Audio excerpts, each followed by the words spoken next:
Welcome to Taking Care of Business on News Talk 1180 KERN for the best in Saturday talk radio at 1 o'clock, and on 1230 KGEO at 10 o'clock Saturday, and for the best in Wednesday talk radio on 1410 KERI, the Christian station. We are now on 1000 KKIM in Albuquerque, New Mexico, and also 3 times a week on the internet nationwide through knookmedia.com. Plus, you can catch any of our shows for the last 4 years. I can't believe it's been 4 years already. On YouTube at Clay and Marty Show. Your host is Clay Kerner, and I'm Marty Pay, and our producer is Greg Held. Clay is out in Arizona working this week, so it'll just be Greg and I. We had a great couple of guests last week, starting with President Reagan's budget director, David Stockman, who wrote a great new book called The Great Deformation. And our second guest was our own congressman, now the majority leader of the House, Kevin McCarthy. But today we have another outstanding show. In the second half, we have author of The Thin Wall, Rob West. But now by phone, we have one of my very, very favorite guests, author of several books, including The Lost Spring. He's an advisor to Congress, European Parliament, and the United Nations. Fox Middle East and terrorist expert, Dr. Walid Phares. Dr. Phares, welcome back to Taking Care of Business. Thank you so much for having me back. It's a great privilege to be with you. You know, I love that picture I saw of you riding your bike in Portugal. That was great. Very, very cathartic, I bet, for you. I love biking, as you know, and hopefully soon in California, in your area. Yes. Well, when you get a chance and you're out here, let me know, and I'll take you down to the beach. There's a great bike path that I use that goes along for about 40 miles down there on the beach, and it's very, very nice. Plus, the scenery isn't bad there as well. So wonderful. We commit to that. Fantastic. Okay, definitely. You know, it was funny because this is a very special week in history. Archduke Ferdinand died 100 years ago. He was assassinated 100 years ago this week. And, you know, I can't help think that we're living with the ramifications of that assassination now 100 years ago, because Iraq was a nation made up after World War I was over, and yet we're still living with those boundaries that they made 100 years ago. We are. Iraq was a collection of provinces under the Ottoman Empire, which collapsed after 1919, and Syria as well. Even Palestine and what is today Israel, Lebanon, parts of the Arabian Peninsula were all parts of the Ottoman Empire, which at the onset of World War I was a large empire, and at the end of that war it collapsed. The problem has been that at the end of that war, the redistribution of these provinces was done very, very badly by the mandate powers, should they be the British or the French, which led to 100 years of ethnic conflict, and we're seeing the big outbursts right now. All from that one event. And, you know, it's funny, I've given it a title. I call it Balkanized, because that's exactly what happened to Yugoslavia 20-plus years ago as a result of World War I, and it's happening now in Iraq.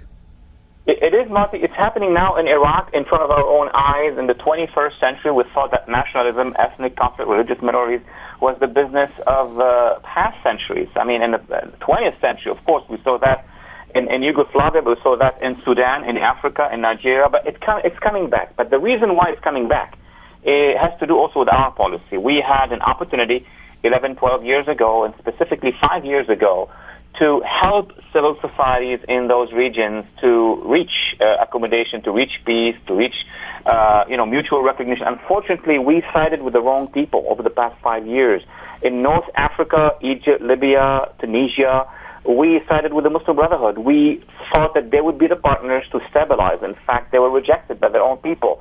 In the Levant, which is from Beirut, from Lebanon to Iran, and everything in between, we continue to reach the Iranian regime. Now, because of that, we have now a backlash in Syria, a civil war, a mini backlash in Lebanon, terrorism with Hezbollah, and a full-fledged war in Iraq with a neo-Al-Qaeda, and we'll talk about that in a second, a much more efficient organization than Al-Qaeda, seizing one-third of Iraq. This is cataclysmic. Yeah, it's insane.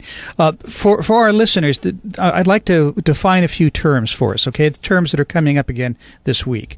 One is, and excuse me if I mispronounce this, a caliphate is what? A caliphate, which comes from the word khilafah. It means the old Arab Islamic empire. Actually, 13 centuries ago, there was something called the caliphate, and it actually survived for many, many centuries into the Sultanate of the Ottomans. So it is the Islamic Empire, stretching from Morocco to China, which was a reality. But after World War I, the last caliphate, the last empire was dismantled. It was the Ottomans. It was the Arab first and the Ottomans. And as a result of that, there's a collection of many countries. What the jihadists of modern-day jihadists, such as Al-Qaeda, the Taliban, the Muslim Brotherhood, I mean, all those who claim that they go back to the Islamist ideology, they want to reestablish the caliphate. So now this organization, Marty, in Iraq is establishing the nucleus, the launching pad for the caliphate in the areas that they control. Our guest by phone is one of my favorite guests, author and Fox commentator, Dr. Walid Phares. So basically, Dr. Phares, what they're doing is they're establishing a new caliphate or a new state, basically a new country that's totally Islamic and based on their principles. Yes, let me just make a little comparison that will be easier for our listeners to understand. Remember the National Socialists, they first seized parts of Germany, then the Anschluss with Austria, then the Sudetenland in Czechia, then went into other areas and re-established the Third Reich. You have to imagine that the caliphate of modern jihadists, of 21st century jihadists, is a redux of an old caliphate that existed. But now it's been built not by regular people, it's been built by the most extreme form of the jihadists. And yet, indeed, they control parts of Syria, large parts of Iraq, and their appetite is going to go to Lebanon, to Jordan, to Saudi Arabia, to Egypt, and to reestablish what would be the equivalent of the Third Reich in the Arab and Muslim world. Yeah, and I guess what I'm trying to get our listeners to understand, by definition, using their own terms, this is something like with the Third Reich. It is something that is spreading, and it's something that they intend to have spread throughout the Middle East. Yes, the newly appointed quote-unquote caliph, the empire, al-Baghdadi, they appointed the leader of that movement, the equivalent of the Taliban in Iraq and Syria, as the new emperor. And he had called just yesterday on all supporters around the world to join him, to migrate to this caliphate and to become fighters. And from that caliphate in both countries, Syria and Iraq, they want to stretch it. Now, will that happen or not? It's a different question. What is happening right now is that two large segments from two important nation-states in the Middle East are gone Taliban, are gone under a very extreme organization which has now money, tons of money, has tens of thousands of fighters, and has also, Marty, something very important, networks around the world. They have cells in North America, in Europe, in Africa, elsewhere. You know, the insane thing to me is, at one time, a short couple of years ago, it looked like we had won the Iraq War, and all of a sudden now we're looking at a scenario where, we're really in worse shape than we were prior to 9/11. It would be the equivalent of us defeating the Third Reich and then withdrawing and leaving Germany with neo-Nazis. Right. That's almost what we've done. So it's not about just entering Iraq and defeating the terrorists at the time and then leaving. It's the exit. What we have done while exiting is more important than what we've done during the occupation, because during the occupation, you're right, we actually defeated those networks. But when we left, we did two bad things. Now, number one, we abandoned the moderate Sunnis, those moderate tribes that we trained. We contracted Iraq to the Iranian regime, and by doing so, the Sunnis were frustrated, and everything else is history as we see it. We left it in a very bad shape when we exited in 2011 because of a electoral promise. We had to leave on time at that specific day. That's not how you do foreign policy. I keep on remembering the Afghan proverb, which is, you have all the watches, we have all the time. I've never understood the logic. I can remember in Vietnam days, the logic of letting your enemy know when you're going to leave. All they got to do is sit back and wait you out. Absolutely. And all that precious time that we have had, for example, in Afghanistan, since you mentioned that, and it could apply to Iraq, the kids, when we entered, who were 10 years old, 11 years old, are now 22, 23, 24. So, and they are now the soldiers or the insurgents. What have we done? What were the strategies over the past many years to empower schools and mothers to just create a war of ideas whereby we could have defeated the ideology of the jihadists? Because without the ideology, they cannot come back. What unites them, what unites all these jihadists around the world is the ideology. We failed miserably, unfortunately, in that dimension. Yes, we did.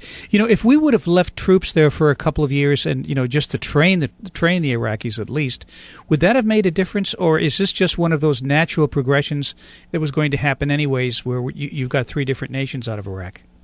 What is crucial when we leave is not just leaving troops. Leaving troops is incidental. It's part of the partnership we're going to build with those who are going to leave behind us. Meaning, the government will leave behind us, the infrastructure will leave behind us, and civil society that we leave behind us. If those are allies to us, if those forces are working hard on pushing back against the jihadists, then they could require that we leave 10,000, 5,000, and we will be together. What happened is that when we left Iraq, regardless of leaving or not leaving troops, the government there moved to Iran, and the areas of the Sunnis moved to Al-Qaeda. We have not left Iraq with allies, like-minded, democracy-thinking allies, and we could have. They were there, they are there, they have been fighting the terrorists, but we subcontracted Iraq to the radicals. Dr. Phares, when we come back from the break, I have a ton of other questions for you. There's so much going on. We'll be back in a moment on Taking Care of Business on Current Radio News Talk 1180.